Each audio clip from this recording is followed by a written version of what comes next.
तपिश इश्क शहराम खान। ये सिर्फ एक नाम नहीं था, बल्कि हवेली की दीवारों से लेकर शहर के बिजनेस हलकों तक एक ऐसी हिब्बत थी जिससे टकराने की जुर्रत कोई नहीं करता था। वो ख़ानदान का सबसे बड़ा बेटा था, संजीदा, मतीन और बेहद सख्त मिजाज। उसकी आंखों की एक चमक लोगों के माथे पर पसीना लाने के लिए काफ़ी थी। दूसरी तरफ मिशाल थी, खानदान की सबसे छोटी, लाडली और इतनी शरारती कि पूरे घर को एक पैर पर खड़ा कर रखती।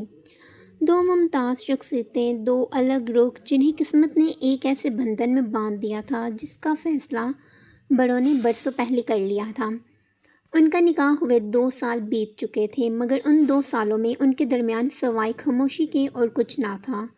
वो एक ही हवेली में रहते थे, एक ही छत के नीचे, मगर बिल्कुल अजनबियों की तरह। शहराम अपनी कारोबारी मसरूफियात में मगन रहता और मिशाल अपनी शौखियों में, मगर शहराम के सामने आते ही उसकी सारी शरारतें हवा हो जातीं। एक शाम हवेली में गैर मामूली खामोशी थी। शहराम को एक ज़रूरी बिजनेस मीटिंग के सिलसिले में मुल्क से बाहर जाना था। मिशाल ने सुना था कि वो कुछ दिनों के लिए जा रहा है, तो उसने सुकून का सांस लिया। उसके लिए शहराम की मौजूदगी किसी सख्त गिर उस्ताद की तरह थी, जिसके सामने उसे तमीज़ का लबादा ओढ़ना पड़ता था। रात का पिछला पहर था, मिशाल को नींद नहीं आ रही थी। वो तजस्सुस की माड़ी हवेली की बलाई मंजिल पर चली आई, जहाँ शहराम का कमरा था। उसने कभी इस कमरे के अंदर कदम रखने की हिम्मत नहीं की थी, क्योंकि शहराम की इजाज़त के बगैर वहाँ परिंदा भी पर नहीं मार सकता था। वो तो जा चुके होंगे, उसने दिल में सोचा, और धीरे से दरवाज़ा धकेले कमरे में दाखिल होते ही एक मखसूस महंगे परफ्यूम और संदल की खुशबू ने उसका इस्तकबाल किया। कमरा शहराम की शख्सियत की तरह ही बावकार और पुरशिकवा था। हर चीज़ करीने से रखी हुई थी। मिशाल ने हैरत से उसके बड़े से शाहाना कमरे को देखा। दीवारों पर लगी पेंटिंग्स और मध्यम रोशनी ने एक अजीब सा सहर तारी कर दिया था। वो चलती हुई उसके बड़े से बेड के करीब पहुंची और बेख्याली में वहीं बैठ गई। नरम बिस्तर और कमरे की ठंडक ने उसे ऐसा सुकून दिया कि उसे पता ही न चला कब उसकी आंख लग गई। कुछ घंटे गुजरे होंगे कि उसे अचानक अपने चेहरे पर किसी की गर्म तपिश भरी सांसें महसूस हुईं। वो सांसें इतनी तपिश भरी थीं कि मिशाल का चेहरा झुलसने लगा।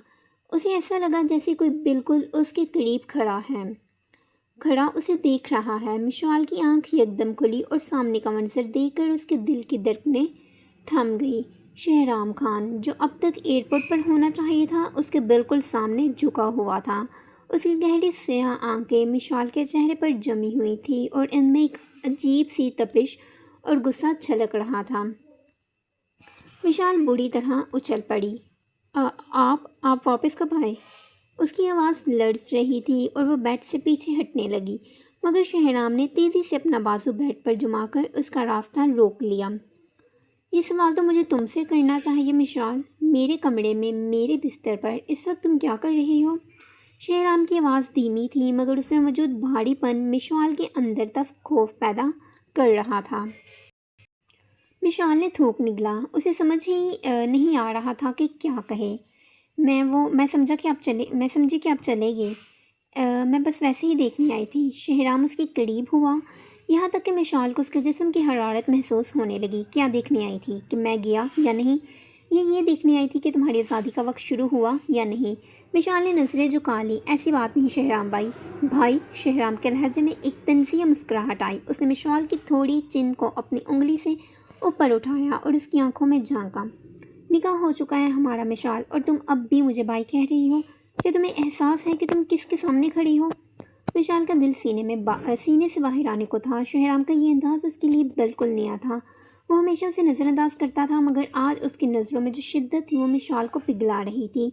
मुझे जाने दें, मिशाल ने दबी आवाज़ में इल्तिजा की। शहराम ने उसे नहीं छोड़ा, बल्कि उसका चेहरा अपनी ओर करीब कर लिया। फ़्लाइट कैंसिल हो गई है मिशाल, और शायद ये अच्छा ही हुआ। मुझे आज पता चला कि मेरी गैर मौजूदगी में मेरी बेगम मेरे कमरे की तलाशी लेती हैं। मैं तलाशी नहीं ले रही थी, मिशाल ने तड़प कर कहा। उसकी आंखों में नमी तैरने लगी। शहराम का जलाल उसे हमेशा डरा देता था, मगर आज उस डर के साथ साथ एक अनजाना सा एहसास भी था।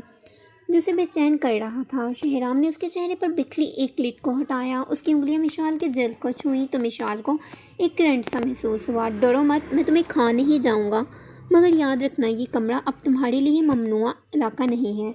तुम जब चाहो आ सकती हो, लेकिन मेरी मौजूदगी में।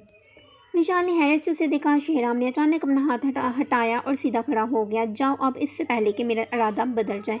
विशाल एक लम्हा भी साया किए बगैर वहाँ से भागी, मगर कमरे से निकलते वक्त उसने मुड़कर देखा। शहराम वही खड़ा उसे देख रहा था। उसके लबों पर एक ऐसी मुस्कुराहट थी जो मिशाल ने पहले कभी नहीं देखी थी। अपने कमरे में पहुंचकर मिशाल ने दरवाज़ा बंद किया और दिल पर हाथ रखा। उसके गाल अब भी धक रहे थे। वो शहराम खान जिसे वो एक पत्थर का इंसान समझती थी, आज उसे इस पत्थर के अंदर एक धकता हुआ लावा नजर आया था। उसे एहसास हो गया था कि अब जिंदगी पहले जैसी नहीं रहेगी। अगली सुबह जब सूरज की पहली किरण हवेली के आंगन में पड़ी तो मिशाल का सामना नाश्ते की मेज़ पर फिर शहराम से हुआ। शहराम हस्बे मामूल अखबार पढ़ रहा था, मगर जैसे ही मिशाल वहाँ आई उसने अखबार नीचे किया और बराह रास्त मिशाल की आंखों में देखा। रात को नींद तो अच्छी आई थी ना मिशाल? शहराम ने सबके सामने बड़े आराम से पूछा। मिशाल के हाथ से चम्मच गिरते गिरते बच्चा तायाब और तायम्मी ने हैरत से मिशाल की तरफ देखा। मिशाल का चेहरा सुर्ख हो गया। उसे समझ नहीं आ रहा था कि शहराम उसे सबके सामने क्यों छेड़ रहा है। जी आ गई थी, उसने हल्का कर जवाब दिया। अच्छी बात है, क्योंकि आज से तुम्हें मेरी कुछ फ़ाइलों को तरतीब देने में मदद करनी होगी। क्योंकि चौका मेरी फ़्लाइट कैंसिल हो गई है, तो इसमें घर से ही मैं काम करूँगा और मुझे एक असिस्टेंट की ज़रूरत है। शहराम ने काफ़ी का सिप लेते हुए कहा। मिशाल की आंखें फैल गईं। मगर मैं तो कोई बहस नहीं मिशाल, तुम फारिग ही होती हो, कुछ वक्त सीख लोगी। तायाब ने शहराम की तकीद की। मिशाल ने बेबसी से शहराम को देखा जो अब एक फातहाना मुस्कुराहट के साथ उसे देख रहा था। उसे अंदाज़ा हो गया था कि शहराम उसे अपने करीब रखने का कोई मंसूबा बना चुका है। ये तो बस शुरुआत थी, आगे जो होने वाला था उसका मिशाल ने ख्वाब में भी नहीं सोचा था। हवेली के दूरों दीवार गवाह थे कि अब शहराम खान और मिशाल के दरमियान की बर्फ़ पिघलने वाली थी, मगर ये तपिश उन्हें जला देती या निखार देती, ये तो वक्त ही बताने वाला था। मिशाल के लिए वो दिन किसी क़यामत से कम नहीं था। तायाबू के हुक्म के बाद उसके पास इनकार की गुंजाइश नहीं बची थी। वो अपनी लाइब्रेरी नुमा कमरे में बैठी नाखून चुबा रही थी जब मुलाजमा ने आकर इत्तला दी कि खान साहिब ऊपर अपनी स्टडी रूम में उसका इंतज़ार कर रहे हैं। उसने गहरी सांस ली, अपने दुपट्टे को दुरुस्त किया और बोझल कदमों से सीढ़ियाँ चढ़ने लगी। उसे ऐसा लग रहा था जैसे वो किसी शेर की खिजवार में जा रही हो। स्टडी रूम का दरवाज़ा नीम हुआ था। उसने धीरे से दस्तक दी और अंदर दाखिल हुई। कमरे में मुकम्मल खामोशी थी, सिर्फ एसी की हल्की सी सराहट सुनाई दे रही थी। शहराम अपनी बड़ी सी मेज़ के पीछे बैठा लैपटॉप पर कुछ टाइप कर रहा था। उसने चश्मा लगाया हुआ था जो उसकी शख्सियत को मज़ीद संजीदा और रौबदार बना रहा था। आ गई आप? शहराम ने सर उठाए बगैर कहा। उसकी आवाज़ में वही खुरदरापन था जो मिशाल के असाब पर सवार हो जाता था। वो सामने रखी फाइल्स उठाओ और उनमें से 2024 के तमाम कॉन्ट्रैक्ट्स अलग करके मेज़ पर रखो। मिशाल ने खामोशी से हुक्म की तामील की। वो फाइलों का ढेर उठाकर सोफ़े पर बैठ गई और काम शुरू कर दिया। 1 घंटा गुजर गया। कमरे में सिर्फ कागजात के पलटने की आवाज़ आ रही थी। मिशाल का दिल काम में कम और शहराम की तरफ ज़्यादा था। वो जो मुसलसल अपने काम में मगन था, उसे हैरत हो रही थी कि कोई इंसान इतना वक्त खामोश और इतना फोकस्ड कैसे रह सकता है। अचानक शहराम की कुर्सी पीछे हुई और वो उठकर उसकी तरफ आया। मिशाल के हाथ रुक गए। कितना काम हुआ? वो उसके बिल्कुल करीब खड़ा हुआ। मैं कर रही हूँ, बस थोड़ी सी रह गई है, मिशाल ने जल्दी से जवाब दिया। शहराम सोफ़े के बाजू पर झुक गया। उसका चेहरा मिशाल के चेहरे से चंद इंच के फासले पर था। मिशाल को अपनी सांसें रुकती हुई महसूस हुई। तुम्हारी रफ्तार बहुत सुस्त है मिशाल। अगर बिज़नेस में यही हाल रहा तो तुम तो डूब जाओगे। मैं बिज़नेस करना ही कब चाहती हूँ, आपने ज़बरदस्ती मुझे यहाँ बिठाया है, मिशाल ने हिम्मत जमा करके जवाब दिया। उसकी आंखों में वही पुरानी शरारत की रमक जागी। शहराम के लबों पर एक मुबहम से मुस्कुराहट आई। उसने एक फ़ाइल उठाई और उसे देखते हुए कहा, ज़बरदस्ती? तुम्हें लगता है मैं किसी के साथ ज़बरदस्ती करता हूँ? मैं तो सिर्फ वो हासिल करता हूँ जो मेरा हक़ है। और तुम? उसने अपनी नज़रें फ़ाइल से हटाकर मिशाल की आंखों में गाड़ दी। तुम तो मेरा सबसे बड़ा हक़ हो। मिशाल का चेहरा एक बार फिर थमथमा उठा। वो हमेशा इस बातों में उलझाकर लाजवाब कर देता था। उसने बुखलाकर फाइल समेटना शुरू की कि अचानक एक कागज़ फर्श पर गिर गया। जैसे ही वो उसे उठाने के लिए झुके, शहराम का हाथ भी उसी कागज़ की तरफ बढ़ा। दोनों के हाथ एक दूसरे से टकराए। मिशाल को लगा जैसे उसके पूरे जिस्म में बिजली की लहर दौड़ गई हो। उसे तेज़ी से अपना हाथ खींच लिया, मगर शहराम ने वो कागज़ उठाकर उसे नहीं दिया, बल्कि वहीं बैठा उसे देखता रहा। तुम मुझसे इतना डरती क्यों हो? शहराम ने धीमी मगर गहरी आवाज़ में पूछा। मैं नहीं डरती। मिशाल ने नजरें चुराई। झूठ। शहराम ने उसे टोका। तुम्हारी आंखें सब बता रही हैं, तुम मुझसे नहीं बल्कि इन जज्बात से डर रही हो जो तुम्हें मेरे करीब आने पर महसूस होते हैं।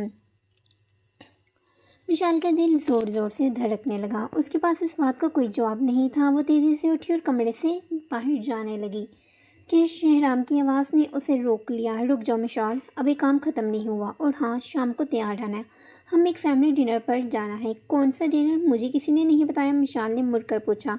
मैं बता रहा हूँ ना, और याद रहे, मैंने जो लिबास तुम्हारे लिए कमरे में भेजा है वही पहनना। मुझे कोई गज़र नहीं चाहिए। शेराम का लहजा अब दोबारा हुक्मिया हो गया। मिशाल पैर चटकती हुई बाहर निकल गई। अपने कमरे में पहुंची तो बेड पर एक खूबसूरत सियाह रंग का मुखमली चौरा रखा था, जिस पर चांदी का नफीस काम था। उसके साथ एक छोटी सी चिट भी थी जिस पर तहरीर था। सियाह रंग तुम पर जचता बहुत है, मगर इसे पहनकर मेरे सामने आने की हिम्मत भी जमा कर लेना। मिशाल ने वो चिट सीने से लगा ली। उसे समझ नहीं आ रहा था कि वो शहराम से नफरत करे या उसकी इस तवज्जो पर खुश हो। उस रात का डिनर मुख्त एक फैमिली मीटिंग नहीं थी, बल्कि कुछ ऐसा होने वाला था जिसने उन दोनों की ज़िंदगी की समत बदल देनी थी। शाम हुई तो मिशाल ने वो जोड़ा पहना। आईने में अपना अक्स देखकर उसे खुद पर यकीन नहीं आ रहा था। कज्जल बड़ी आंखों और सियाह लिबास में वो किसी परी से कम नहीं लग रही थी। जैसे ही वो नीचे हॉल में पहुंची, वहाँ शहराम पहले से मौजूद था। अपनी गाड़ी की चाबियों के साथ खेल रहा था।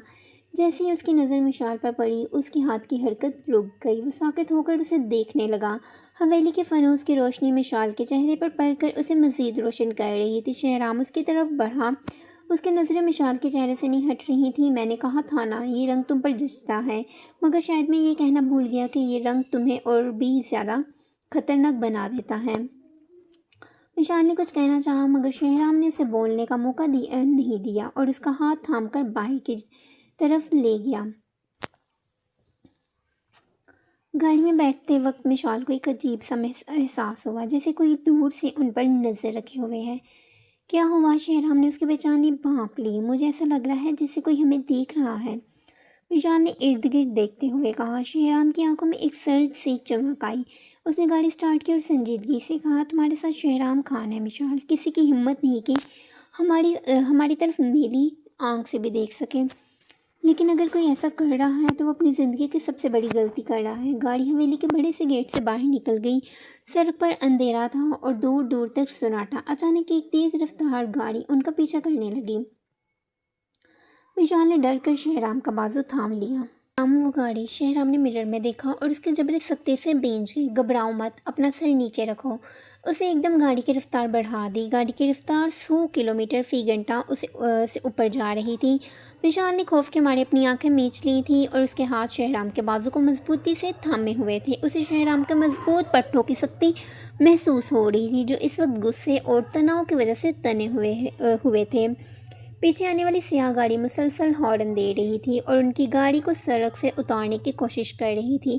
शहराम की नज़रें सामने सड़क पर जमी थी, मगर उसका दिमाग बिजली की तेज़ी से काम कर रहा था। शहराम, वो हमें मार देंगे। मिशाल की आवाज़ में सिसकियाँ उभरने लगी थीं। शहराम ने एक हाथ स्टीयरिंग पर रखा और दूसरा हाथ मिशाल के हाथ पर रख दिया, जो उसके बाजू को झड़के हुए था। मैंने कहा ना मिशाल, जब तक मैं हूँ तुम्हें कुछ नहीं होगा। अपना सर नीचे रखे और आंखें मत खोलना।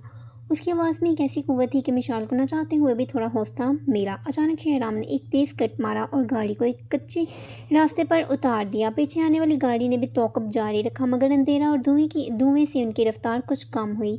शहराम ने मौका पाकर गाड़ी एक पुराने गोदाम के पीछे छुपा दी और लाइट्स बंद कर दी। कुछ लम्हे कब्रिस्तान जैसी खामोशी रही। वो सियाह गाड़ी तेज़ी से उनके करीब से गुजर गई और आगे निकल गई। मिशाल की तेज़ होती सांसों की आवाज़ उनकी खामोश गाड़ी में वासिया सुनाई दे रही थी। उसका सर अब भी नीचे था। वो कांप रही थी। शहराम ने सीट बेल्ट खोली और मिशाल की तरफ झुका। मिशाल, वो जा चुके हैं, मेरी तरफ देखो। शहराम का लहजा अब बेहद नरम था। मिशाल ने धीरे से सर उठाया। उसकी आंखों में आंसू थे जो गालों पर बह निकले थे। उसने कुछ सोचे समझे बगैर खुद को शहराम के हिसार में दे दिया। शहराम एक लम्हे के लिए ठटका। उसे तौक़ा नहीं थी कि मिशाल इस तरह उससे लिपट जाएगी, मगर अगले ही लम्हे उसने अपने मजबूत बाजू उसके गिर्द फैला दिए और उसे खुद में भींच लिया। शुक्र है अब ठीक है। विशाल ने उसके सीने में अपना चेहरा छुपाए हुए हिचकी ली। शेहराम ने उसके बालों पर अपना हाथ रखा। उसकी खुशबू और मिशाल का कर्ब उसे एक अजीब सी बेचैनी में मुब्तला कर रहा था। तुम्हें अपनी फ़िक्र नहीं है? तुम मेरी खैरियत मांग रही हो? उसने सरगोशी की। मिशाल ने सर उठाकर उसे देखा। उनका फासला अब ना होने के बराबर था। मुझे कुछ हो जाता तो शायद कोई फ़र्क न पड़ता, मगर आप। उसने बात अधूरी छोड़ दी क्योंकि शेहराम की गहरी नज़रें उसके लबों पर ठहर गई थीं। तुम्हें कुछ हो जाता तो ये शेहराम खान जीते जी मर जाता मिशाल, उसने बहुत धीमे लहजे में इतराफ़ किया। ये पहला मौका था जब उसने अपने जज्बात को अल्फाज का पिराहन दिया था। मिशाल की धड़कनें एक बार फिर बेतरतीब हो गईं। शेहराम की तपश भरी सांसें उसके चेहरे को छू रही थीं। उसे लगा जैसे वक्त थम गया हो। उसने महसूस किया कि शेहराम का चेहरा उसके और करीब आ रहा था। मिशाल ने अपनी आंखें मूंद ली। एक अनजानी लिज्जत और डर के सहर में वो साकित खड़ी थी, मगर ऐन उसी वक्त शेहराम का फ़ोन बज उठा। सहर टूट गया। विशाल तेजी से पीछे हटी और अपनी जगह संभाल ली। शेहराम ने गहरा सांस लिया और फ़ोन उठाया। उसके चेहरे पर फिर वही सख्ती लौट आई थी। हाँ, गाड़ी का नंबर नोट कर लिया है। मुझे 1 घंटे के अंदर पता चाहिए कि वो कौन थे और किसके कहने पर आए थे। उसने फ़ोन बंद किया और स्टीयरिंग पर मुक्का मारा। हम घर जा रहे हैं, उसने मुख्तसर कहा और गाड़ी वापस सड़क की तरफ मोड़ ली। पूरे रास्ते खामोशी रही, मगर ये खामोशी पहले जैसी नहीं थी। उसमें एक ऐसा तनाव था जो दो दिलों के दरमियान बढ़ती हुई कुर्बत का पता दे रहा था। हवेली पहुंचकर शेहराम ने गाड़ी रोकी, मगर मिशाल को उतरने नहीं दिया। मिशाल, उसने उसे पुकारा। मिशाल ने उसकी तरफ देखा। आज जो कुछ हुआ उसे किसी को बताने की ज़रूरत नहीं है। मैं नहीं चाहता कि घर वाले परेशान हो। और एक और बात। वो थोड़ा रुका। आज के बाद तुम अकेली हवेली से बाहर कदम नहीं रखोगे। जहाँ जाओगे मेरे साथ जाओगे, समझ गई? विशाल ने खामोशी से सर हिला दिया। उसके दिल में अब डर नहीं था, बल्कि एक अजीब सा तहफ़्फ़ुज़ का एहसास हुआ। वो गाड़ी से उतरी और अंदर भाग गई। शेहराम देर तक गाड़ी में बैठा उसे जाता देखता रहा। उसकी आंखों में इंतकाम की आग भड़क रही थी। जिसने भी मिशाल को डराने की कोशिश की थी, उसने शेहराम खान की गैरत को ललकारा था, और शेहराम खान माफ़ करना नहीं जानता था। अगली सुबह जब मिशाल नाश्ते के लिए आई तो उसने देखा कि हवेली की सिक्योरिटी दुगनी कर दी गई थी। शेहराम वहाँ मौजूद नहीं था, मगर उसकी कुर्सी पर एक सुर्ख गुलाब रखा था, जिसके साथ एक छोटा सा कार्ड था। मिशाल ने धड़कते दिल के साथ वो कार्ड उठाया। उस पर लिखा था, तुम्हारी मुस्कुराहट मेरी जिम्मेदारी है और तुम्हारा खौफ मेरा दुश्मन। आज का दिन सिर्फ अपने कमरे में गुजारना तुम्हारे लिए एक सरप्राइज़ है। विशाल के लबों पर एक शर्मीली सी मुस्कुराहट फैल गई। वो अभी कार्ड पढ़ रही थी कि उसे बालकनी से किसी के चलने की आहट आई। उसने ऊपर देखा तो वहाँ कोई नकाबपोश शख्स खड़ा उसे ही देख रहा था। मिशाल के हाथ से गुलाब गिर गया।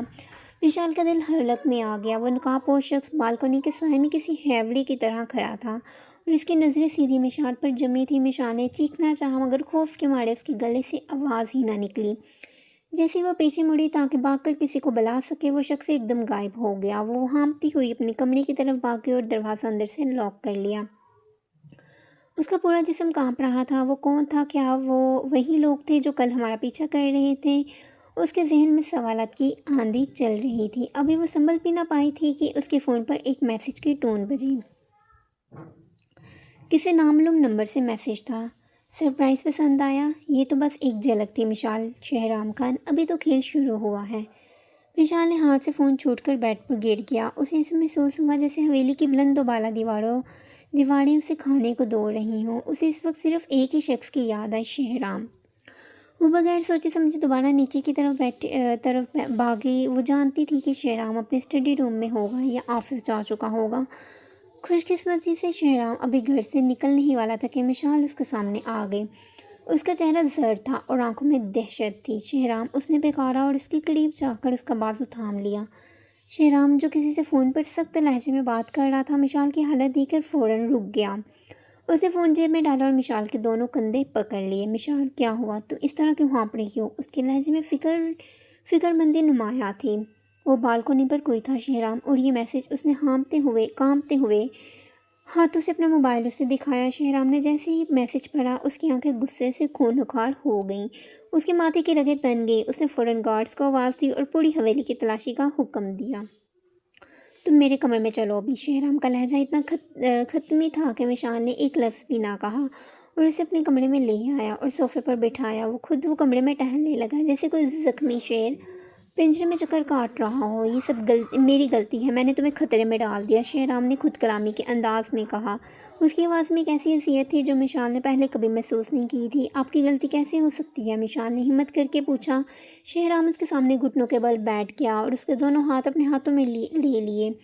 उसकी तपिश बड़ी गिरफ्त मिशाल को एक अजीब सा तहफ़्फ़ुज़ दे रही थी। मिशाल, बिज़नेस की दुनिया में मेरे बहुत से दुश्मन हैं, मगर मैंने कभी नहीं सोचा था कि वो मेरी कमज़ोरी तक पहुंच जाएंगे। उसने मिशाल की आंखों में गहराई से देखा। और मेरी कमज़ोरी तुम हो, सिर्फ तुम।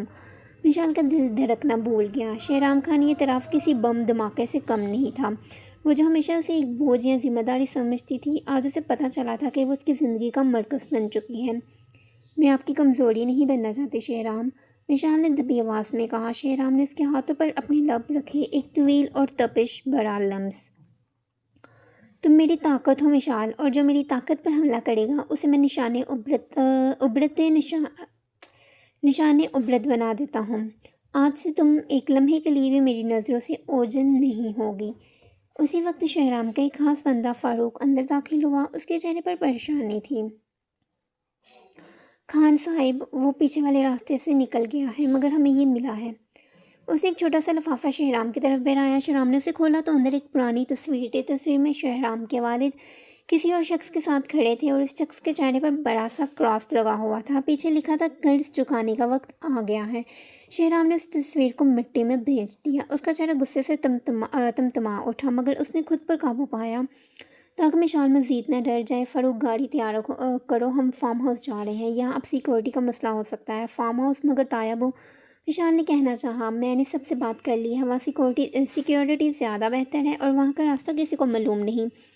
तुम बस अपना ज़रूरी सामान पैक करो, हमारे पास वक्त कम है। कुछ ही देर में वो हवेली से निकल चुके थे। फार्म हाउस शहर से काफ़ी दूर पहाड़ी सिलसिले के करीब था। रास्ता खामोश और पुरस्कार था, मगर इस बार मिशाल को डर नहीं लग रहा था क्योंकि उसका हाथ शेहराम के हाथ में था। फार्म हाउस पहुँचते पहुँचते शाम हो गई। ये एक खूबसूरत लकड़ी से बना हुआ घर था जिसके गिर्द घना जंगल था। अंदर दाखिल होते ही मिशाल को वहाँ का माहौल बहुत पुरसुकून लगा। ये है तुम्हारा सरप्राइज़, शेहराम ने उसे एक चाबी थमाते हुए कहा। मैंने ये जगह ख़ास तौर पर तुम्हारे लिए तैयार करवाई थी ताकि हम कुछ वक्त सुकून से गुजार सकें, मगर हालात ने इसे पनाहगाह बना दिया। विशाल ने मुस्कुराकर उसे देखा। ये बहुत खूबसूरत है। रात का खाना खाने के बाद वो दोनों टेरेस पर बैठे थे। सर्द हवा चल रही थी और आसमान तारों से भरा हुआ था। शेहराम ने एक गर्म चादर मिशाल के गिर्द लिपटी और खुद उसके साथ बैठ गया। मिशाल, अगर कभी ज़िंदगी में ऐसा मोड़ आए कि तुम्हें मेरी और अपनी हिफाजत का दरमियान चुनना पड़े तो तुम अपनी हिफाजत चुनना, शेहराम ने अचानक संजीदगी से कहा। मिशाल ने उसकी तरफ देखा। उसकी आंखें चमक रही थी। मैं आपके बगैर महफूज होकर क्या करूँगी? आप हैं तो मैं हूँ शेहराम। शेहराम ने उसे अपनी बाहों के हिसार में ले लिया। उस खामोश रात में उनके दिलों की धड़कनें एक दूसरे का हाल सुना रही थी, मगर वो नहीं जानते थे कि जिस दुश्मन से वो छुप कर यहाँ आए हैं वो उनके साए की तरह उनका पीछा कर रहा है। अचानक जंगल की तरफ से किसी परिंदे के उड़ने की आवाज़ आई और फिर एक गोली की आवाज़ ने खामोशी को चीर दिया। गोली शेहराम के बिल्कुल करीब लकड़ी के स्टोन में लगी। गोली की आवाज़ से फ़ज़ा लर्ज़ उठी। मिशाल के हलक से एक दिलखराश चीख निकलने ही वाली थी कि शेहराम ने बिजली की सी तेज़ी से उसे फर्श पर गिराया और ख़ुद उसके ऊपर ढाल बन गया। लकड़ी के स्टोन से लकड़ी के रेशे उड़कर उनके गिर्द गिरे। शेहराम मिशाल की आवाज़ खौफ से थरथरा रही थी। उसने शेहराम की कमीज़ को अपनी मुट्ठियों में झड़क लिया। खामोश, बिल्कुल हरकत मत करना। शेहराम की आवाज़ अब वो नहीं थी जो थोड़ी देर पहले मोहब्बत पाश थी। अब वो एक जुगजू का लहजा था जिसकी आंखें अकाब की तरह अंधेरे को चीर रही थी। उसने अपनी कमर से बंदा पिस्तौल निकाला और सेफ्टी अनलॉक की। एक और गोली टेरेस की रेलिंग से टकराई। हमला आवर जंगल के घने दरख्तों की आड़ में छुपे हुए थे। शेहराम ने मिशाल को घसीटते हुए कमरे के अंदर किया और उसे दीवार के साथ नीचे बैठा दिया। यहाँ से हिलना मत जब तक मैं ना कहूँ। अगर मैं कहूँ कि भागो तो तुम पिछले दरवाजे से निकल कर नीचे नदी की तरफ जाना। वहाँ मेरा आदमी फ़ारूक मौजूद होगा। तुम्हें होगा नहीं, आप मुझे अकेला छोड़कर कहीं नहीं जाएंगे। मिशाल ने रोते हुए उसका हाथ पकड़ लिया। उसके चेहरे पर आंसू और धूल की आमिज़श थी, मगर इस वक्त उसकी फ़िक्र अपनी जान से ज़्यादा शेहराम के लिए थी। शेहराम ने एक लम्हे के लिए उसके माथे पर अपने लब रखे हुए एक ऐसा लम्स जिसमें अलवदी रंग भी था और यकीन दहानी भी। तुम्हारा शोर इतना कमज़ोर नहीं है मिशाल, मैं अभी वापस आता हूँ। वो एक साए की तरह अंधेरे में ओझल हो गया। मिशाल फर्श पर बैठी रही। उसे बाहर से गोलियों के तबादले की आवाज़ें आ रही थी। हर गोली उसके दिल पर लग रही थी। उसे अब एहसास हो रहा था कि शेहराम जिस दुनिया में रहता है वहाँ हर सांस की कीमत चुकानी पड़ती है। तकरीबन 15 मिनट बाद जो मिशाल के लिए सदियों पर मुहित थे, फायरिंग का सिलसिला रुक गया। हर तरफ एक भयानक खामोशी छा गई। मिशाल का सांस रुकने लगा। वो हिम्मत करके उठी और लड़खड़ाती कदमों से बाहर की तरफ बढ़ी। उसने शेहराम को दबी आवाज़ में पुकारा। कोई जवाब ना आया। वो टेरेस पर पहुंची तो वहाँ कोई नहीं था। सीढ़ियों से नीचे उतरी तो लॉन में उसे कुछ ह्योले नजर आए। जैसे ही वो करीब पहुंची उसने देखा कि शेहराम के गार्ड्स ने 2 जख्मी आदमियों को ज़मीन पर पटक रखा था। शेहराम उनके सामने खड़ा था। उसकी सफ़ेद कमीज़ पर खून के छींटे थे और उसके हाथ में मौजूद पिस्तौल की नाली अब उसे भी धुआं उठ रहा था। बोलो, किसने भेजा है? शेहराम का पाँव एक हमला आवर के जख्मी बाजू पर था और वो उसे पूरी कुव्वत से दबा रहा था। हमला आवर की तकलीफदा चीखें जंगल में गूंज रही थी। हमें सिर्फ डराने के लिए कहा गया था। उसने कहा था कि शेहराम खान की जान उसकी बीवी में है। हमला आवर ने कराते हुए जवाब दिया। शेहराम के चेहरे पर एक वहशाना मुस्कुराहट आई। तुमने सही सुना था, मेरी जान उसमें है और तुमने उस पर गोली चलाई। उसने पिस्तौल उसकी पेशानी पर रख दी। शेहराम, रुक जाए। मिशाल की आवाज़ ने उसे चौंका दिया। शेहराम ने मुड़कर देखा। मिशाल उसे एक अजनबी की तरह देख रही थी। उसने कभी शेहराम का ये सफाक रूप नहीं देखा था। वह शेहराम जिसे वो सिर्फ सख्त मिजाज समझती थी इस वक्त एक कातिल लग रहा था। शेहराम की आंख में लरसती हुई सुर्खी मिशाल को देखकर कुछ मध्यम हुई। उसने गार्ड्स को इशारा किया, उन्हें ले जाओ और तब तक इनकी हड्डियां तोड़ते रहो जब तक ये अपने आका का नाम ना उगल दे। वो चलता हुआ मिशाल के करीब आया। जैसे ही उसने अपना हाथ खून आलूदा हाथ मिशाल के चेहरे की तरफ बढ़ाया, मिशाल गैर इरादी तौर पर पीछे हट गई। शेहराम का हाथ हवा में रुक गया। उसकी आंखों में एक लम्हे के लिए गहरी चोट उभरी। तुम मुझसे डर रही हो? उसने होले से पूछा। आपने उसे मार दिया?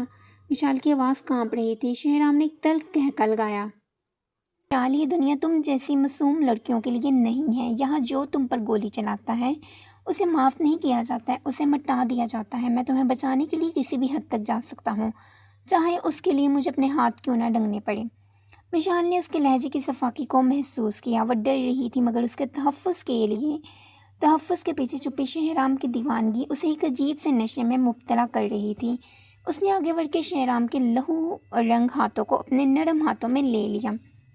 मुझे आपके इस रूप से डर लगता है मगर मुझे पता है कि ये मेरे लिए है। लेकिन शेहराम, अगर आपको कुछ हो गया तो मेरा क्या होगा? शेहराम ने उसे खींचकर अपने सीने से लगा लिया। उसकी कमीज़ पर लगा खून मिशाल के कीमती लिबास को दागदार कर रहा था मगर इस वक्त उन दोनों को किसी चीज़ का होश नहीं था। मुझे कुछ नहीं होगा मिशाल, जब तक तुम मेरे साथ हो। मौत भी मुझसे आंख मिलाने से पहले 100 बार सोचेगी। वो उसे अंदर ले गया और उसे सोफे पर बैठाकर खुद उसके पाँव के पास बैठ गया। उसने मिशाल का जूता उतारा तो देखा कि भागने के दौरान उसके पैर में लकड़ी का एक टुकड़ा चुभ गया था और वहाँ से खून बह रहा था। शेहराम ने फौरन फर्स्ट एड बॉक्स मंगवाया। वो इतनी एहतियात और नज़ाकत से उसका ज़ख्म साफ कर रहा था जैसे वो कोई कांच की गुड़िया हो। मिशाल उसे देखती रही। थोड़ी देर पहले वाला वो जला सिर्फ इंसान अब किसी मोम की तरह पिघल रहा था। दर्द हो रहा है? उसने सर उठाकर पूछा। मिशाल ने सर नफ़ी में गर्दन हिलाई। आपके होते हुए दर्द का एहसास नहीं होता। शेहराम ने पट्टी बांधी और उसके पैर पर बोसा दिया। अब हम यहाँ मज़ीद नहीं रुक सकते। वो दुश्मन अब जान गया है कि हम यहाँ हैं। हमें किसी ऐसी जगह जाना होगा जहाँ कोई सोच भी न सके। कहाँ? शेहराम की आंखों में एक पुरस्कार चमक आई। मेरे बचपन के उस घर में जिसका जिक्र मैंने कभी किसी से नहीं किया, वहाँ का रास्ता सिर्फ मैं जानता हूँ। वो उसी रात वहाँ से निकल पड़े मगर वो नहीं जानते थे कि जिस दुश्मन ने ये जाल बना था वो उनके ख़ानदान के अंदर का ही कोई फ़र्द था जो शेहराम की सल्तनत और उसकी मोहब्बत दोनों को तबाह करना चाहता था। गाड़ी पहाड़ी रास्तों पर बल खाती हुई आगे बढ़ रही थी। रात का आखिरी पहर था और धुंध ने हर तरफ अपनी चादर फैला रखी थी। मिशाल का सर शेहराम के कंधे पर टिका हुआ था। वह थकन और ज़हनी दबाव की वजह से नीम गनुदगी में थी मगर शेहराम की आंखें अभी तक किसी शिकारी की तरह बेदार थीं। वो एक ऐसी जगह पहुंचे जहां सड़क ख़त्म हो जाती थी और सिर्फ एक कच्चा रास्ता घने दरख्तों के बीच से गुजरता था। वहाँ एक छोटी सी मगर मजबूत पत्थरों से बनी कॉटेज थी। ये शहराम का वो राज था जो उसने सबसे छुपा कर रखा हुआ था। हम पहुंच गए। शहराम ने धीमे से कहा। मिशाल ने आंखें खोली और इर्द गिर्द के पुरसुकून माहौल को देखा। ये जगह तो बहुत अलग है, जैसे दुनिया से कट कर हो। यहाँ तुम्हें कोई नहीं ढूंढ पाएगा, शहराम ने उसे गाड़ी से उतारते हुए कहा। उसने मिशाल को सहारा देकर अंदर पहुंचाया। कोठी अंदर से सादा मगर बेहद आरामदाह थी। लकड़ियों के जलने की महक वहाँ बसी हुई थी। शहराम ने आतिशदान में आग चलाई ताकि कमरा गर्म हो सके। मिशाल सोफे पर सिमट कर बैठ गई और शहराम को देखने लगी, जो अब अपने बाजू की आस्तीनें चढ़ाकर काफ़ी बना रहा था। शहराम, वो तस्वीर जो आपको मिली थी, उसमें वो दूसरा आदमी कौन था? मिशाल ने आखिरकार वो सवाल कर ही दिया जो उसे तड़पा रहा था। शहराम के हाथ रुक गए। उसने कॉफ़ी के 2 मग उठाए और एक मिशाल की तरफ बढ़ाया। वो उसके पास ही ज़मीन पर बैठ गया। वो शख्स मेरे तायाजाद भाई जलाल के वालिद थे। मेरे वालिद और उनके दरमियान जायदाद का नहीं बल्कि असूलों का झगड़ा था। लोग समझते हैं कि वो एक हादसे में मारे गए, मगर सच ये है कि उनकी मौत के पीछे एक ऐसी कहानी है जो जलाल को लगता है कि मेरे वालिद ने लिखी थी। मिशाल की आंखें फैल गई। जलाल भाई, मगर वो तो हमेशा आपके साथ होते हैं, बिजनेस में भी और घर में भी। शहराम ने एक तल्ख मुस्कुराहट के साथ कॉफ़ी का सिप लिया। आस्तीन के सांप अक्सर सबसे करीब ही पाए जाते हैं मिशाल। मुझे शक तो पहले से था, मगर कल रात के हमले ने मेरा शक यकीन में बदल दिया। गोली चलाने वाले ने वो बातें कहीं जो सिर्फ घर का कोई बीती जान सकता है। मिशाल का दिल डूबने लगा। अगर ये सच है तो हमें यहाँ से भी ढूंढ लेंगे। शेराम ने अपना हाथ मिशाल की गाल पर रखा। उसकी उंगलियां उसकी मखमली जिल्द पर रक्स करने लगी। वो तब ढूंढेगा जब मैं उसे मौका दूंगा। अभी उसे लग रहा है कि मैं फार्म हाउस के करीब ही कहीं छुपा हूँ। यहाँ हम महफूज हैं। आग के अलाव की रोशनी मिशाल के चेहरे पर पड़ रही थी, जिससे उसका हुस्न मज़ीद निखर रहा था। शेराम उसे इतनी वराफ्तगी से देख रहा था कि मिशाल को अपना सांस तरतीब में रखना मुश्किल हो गया। तुम्हें पता है मिशाल, शेराम ने सरगोशी की, इस निकाह से पहले मैंने सोचा था कि मैं तुम्हें हमेशा एक जिम्मेदारी समझकर दूर रखूंगा, मगर मुझे डर था कि मेरी दुनिया की तलखी तुम्हारी मासूमियत को खा जाएगी। मगर अब मुझे डर लगता है कि अगर तुम दूर हुई तो मैं खुद को कैसे संभालूंगा। मिशाल ने हिम्मत करके शेहराम की आंखों में देखा। आपने कहा था कि मैं आपकी कमज़ोरी हूँ। मैं आपकी कमज़ोरी नहीं बनना चाहती। मैं आपकी कमज़ोरी नहीं बनना चाहती। मैं वो वजह बनना चाहती हूँ जिसके लिए आप हर जंग जीत कर वापस आएँ। शेहराम का जब जवाब दे गया, उसने झुककर मिशाल को अपनी बाहों में भर लिया। इस बार उसके लम्स में शिद्दत के साथ साथ एक ऐसी मिठास थी जिसने मिशाल के तमाम दुख मिटा दिए। वो दोनों इस तन्हाई में एक दूसरे के इतनी करीब थी कि उनके दिलों की धड़कनें एक ही ताल में धड़क रही थी।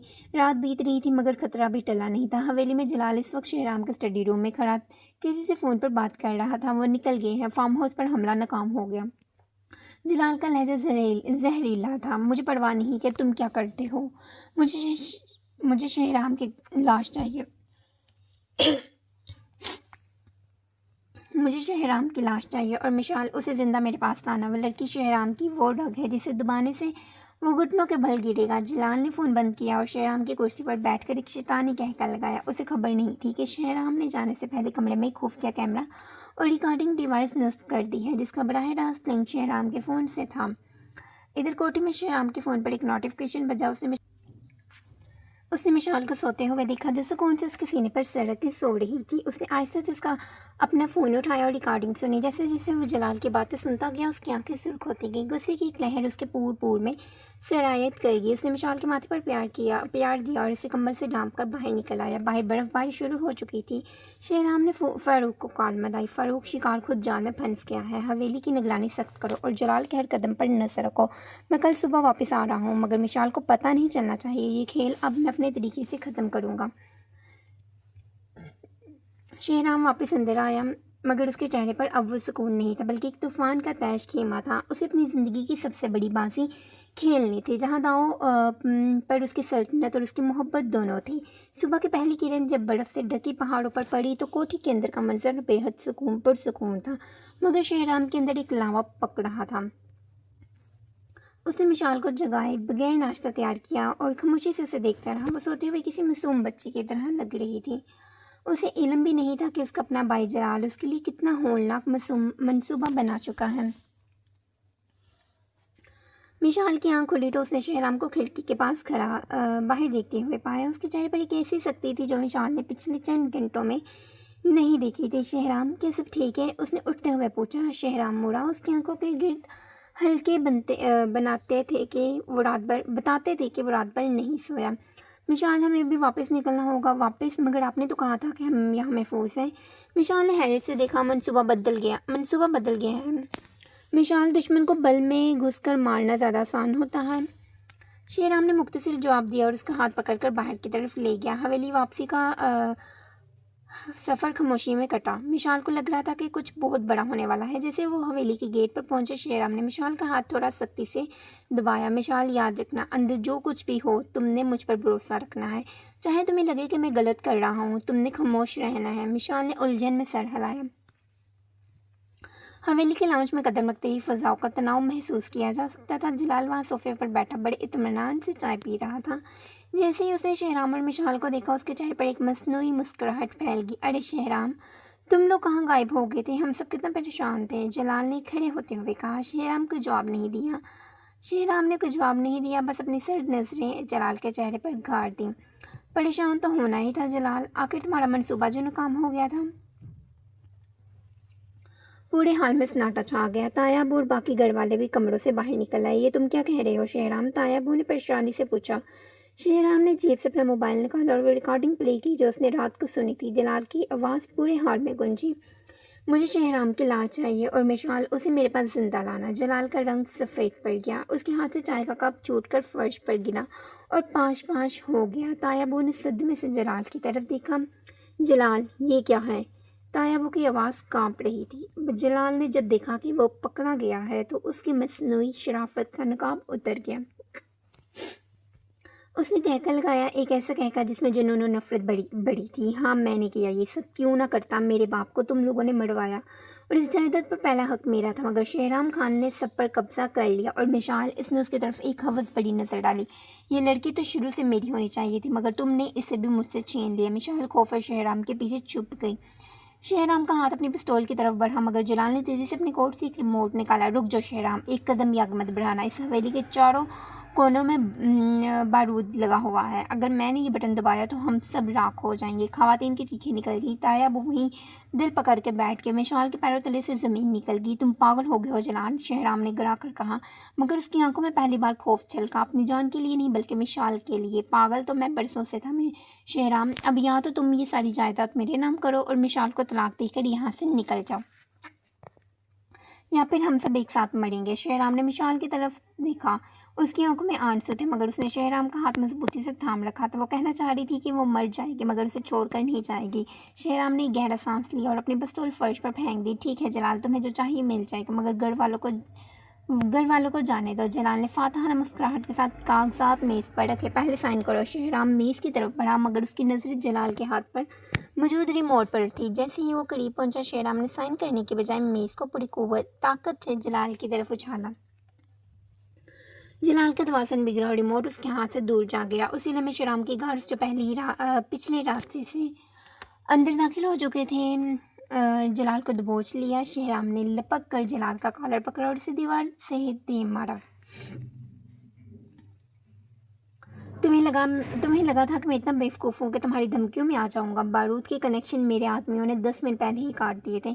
शहराम ने एक के बाद एक मुक्का जलाल के चेहरे पर मारा, यहाँ तक कि वो लहूलुहान हो गया। विशाल भागते हुए आई और शहराम का हाथ पकड़ ली। शहराम, छोड़ दे इसे, पुलिस आ रही है, उसे कानून के हवाले कर दे। शहराम का गुस्सा आसमान को छू रहा था, मगर मिशाल के लम्स ने उसे ठंडा कर दिया। उसने जलाल को ठोकर मारी और पीछे हट गया। पुलिस ने जलाल को हथकड़ियाँ लगाई और ले गई। हवेली में एक अजीब सी खामोशी छा गई। तायाबू शर्मिंदगी से सर झुकाए खड़े थे। शहराम ने किसी की तरफ नहीं देखा। उसने सिर्फ मिशाल का हाथ पकड़ा और उसे अपने कमरे की तरफ ले गया। अंदर पहुंचकर शहराम ने दरवाज़ा बंद किया और मिशाल को दीवार के साथ लगा लिया। उसका सांस अभी तक तेज था। तुमने सुना उसने क्या कहा था? शहराम ने रंधी हुई आवाज़ में पूछा। वो तुम्हें मुझसे छीनना चाहता था। मिशाल ने उसके चेहरे को अपने दोनों हाथों में लिया। कोई मुझे आपसे नहीं छीन सकता शहराम, मैंने कहा था ना, मैं आपके लिए हर जंग जीत लूँगी। शहराम ने उसे अपनी बाहों में छुपा लिया, जैसे उस दुनिया की नज़रों से ओझल कर देना चाहता हो। आज सब खत्म हो गया। अब कोई दुश्मन नहीं, कोई किरदार नहीं, सिर्फ तुम और मैं। मगर क्या वाकई सब खत्म हो गया? जलाल जाते जाते एक ऐसी बात कहकर गया था जो शहराम के ज़हन में हथौड़े की तरह बज रही थी। तुम्हें लगता है कि तुम्हारा बाप बेगुनाह थे? अपनी अलमारी के खुफिया खाने की फ़ाइल को खोल कर देखना शहराम जलाल के कहे हुए अल्फाज शहराम के दिमाग में किसी जहरीले नाक की तरह लीन रहे थे। वो कमरे में अकेला था। मिशाल नीचे तायमी को संभाल रही थी। शहराम की नज़रें अपनी पुरानी अलमारी के उस खुफिया खाने पर जमी थी जिसे उसने बरसों से नहीं खोला था। उसने लड़ते हाथों से वो खुफिया दराज खोली। अंदर एक गर्द-आलूद बूढ़ी फाइल पड़ी थी। जैसे ही उसने फाइल खोली उसके अंदर से कुछ पुरानी तस्वीर और कानूनी दस्तावेज बरामद हुई। दस्तावेज पर उसके वालिद और जलाल के वालिद के दस्तखत थे। शहराम की आंखें हैरत से फैल गईं। सच वो नहीं था जो जलाल समझ रहा था और ना ही वो था जो शहराम को बताया गया था। जलाल के वालिद ने दरअसल शहराम के वालिद के साथ धोखा किया था और अपनी तमाम जायदाद जुए में हार दी। शहराम के वालिद अपने भाई की इज्जत बचाने के लिए वो सारी जायदाद खुद खरीदी थी ताकि जलाल और उसकी माँ सड़क पर ना आ जाए। उन्होंने ये सच जलाल से छुपाया ताकि वो अपने बाप से नफरत ना करे, मगर जलाल ने उसे एहसान को दुश्मनी समझ लिया। तो ये है वो अधूरा सच। शहराम ने एक गहरा सांस लिया। उसके दिल से एक बोझ उतर गया था। उसका बाप कातिल नहीं बल्कि एक मुहाफिज था। दरवाज़ा धीरे से खुला और मिशाल अंदर दाखिल हुई। उसने शहराम के हाथ में फ़ाइल देखी और उसके करीब आ गई। क्या हुआ शहराम, आप इतने परेशान क्यों हैं? शहराम ने फ़ाइल बंद की और मिशाल को अपनी बाहों के हसार में ले लिया। कुछ नहीं मिशाल, बस आज माजी के सारे साए चट गए हैं। अब हमारे दरमियान कोई राज नहीं रहा। उसने मिशाल को वो सच बताया तो उसकी आंखों में भी आंसू आ गए। काश जलाल भाई ये जान लेते तो आज ये सब ना होता। शहराम ने उसके आंसू अपने अंगूठे से साफ किए। अब उसके बारे में मत सोचो, वो अपने अंजाम को पहुंच चुका है। अब वक्त है कि हम अपनी ज़िंदगी के बारे में सोचें। हवेली में अब सुकून की फ़ज़ा थी। तायाबू ने शहराम से अपने बेटे के करतूतों पर माफ़ी मांगी, मगर शहराम ने बड़े ज़र्फ़ का मुज़ाहरा करते हुए उन्हें गले लगा लिया। इंतकाम की आग बुझ चुकी थी और अब सिर्फ मोहब्बत की तपिश बाकी थी। कुछ दिन बाद शहराम मिशाल को लेकर दोबारा उसी लकड़ी की कोठी में आया, मगर इस बार वो किसी दुश्मन से छुपने के लिए नहीं बल्कि अपनी नई ज़िंदगी की शुरुआत करने के लिए आए थे। बर्फ़बारी हो रही थी और कोठी के अंदर आतिशदान में लकड़ियाँ तड़क रही थी। शहराम ने मिशाल के लिए एक सरप्राइज़ तैयार कर रखा था। कमरा गुलाब की पत्तियों में और मोमबत्तियों से सजा हुआ था। ये सब क्या है? मिशाल ने हैरत और खुशी से पूछा। शहराम उसके सामने घुटनों के बल बैठ गया। उसने एक हीरे की अंगूठी निकाली जो आग की रोशनी में दमक रही थी। मिशाल, हमारा निकाह बड़ों की मर्ज़ी से हुआ था। हम एक दूसरे को वक्त नहीं दिया। मैंने तुम्हें बहुत दुख दिए हैं, डराया, मगर आज मैं तुमसे अपनी मर्ज़ी से पूछना चाहता हूँ। उसने मिशाल का हाथ अपने हाथ में लिया। क्या तुम इस सख्त मिजाज, ज़िद्दी और मगरूर शहराम खान के साथ अपनी पूरी ज़िंदगी गुजारना पसंद करोगी? क्या तुम इस तपिश इश्क को हमेशा अपने दिल में जगा दोगी? मिशाल की आंखों से खुशी के आंसू छलक पड़े। उसने बगैर किसी तखीर के शहराम के गले में अपनी बाहें डाल लीं। मैंने तो आपको उसी दिन चुन लिया था जब आपने पहली बार मेरा हाथ थामा था। मैं आपके साथ दोज़ख में भी जाने को तैयार हूँ। ये तो फिर भी जन्नत है। शहराम ने उसे उठाकर हवा में घुमाया। कमरा उनके कहकर और मोहब्बत से भर गया। उस रात पहाड़ों की ठंडक में भी उनके दिलों की गर्मी ने एक नई दास्तान लिख दी। शहराम ने मिशाल के पेशानी पर बोसा दिया और सरगोशी की। तुम मेरी हो मिशाल, हमेशा के लिए। और मिशाल ने मुस्कुराकर उसके सीने पर सर रख दिया। उसने जान लिया था कि इश्क की तपिश अगर जलाना जानती है तो वो अंधेरों में रास्ता दिखाना और रोशनियों में ज़िंदगी देना भी जानती है। तमातुल बखीर, दी एंड।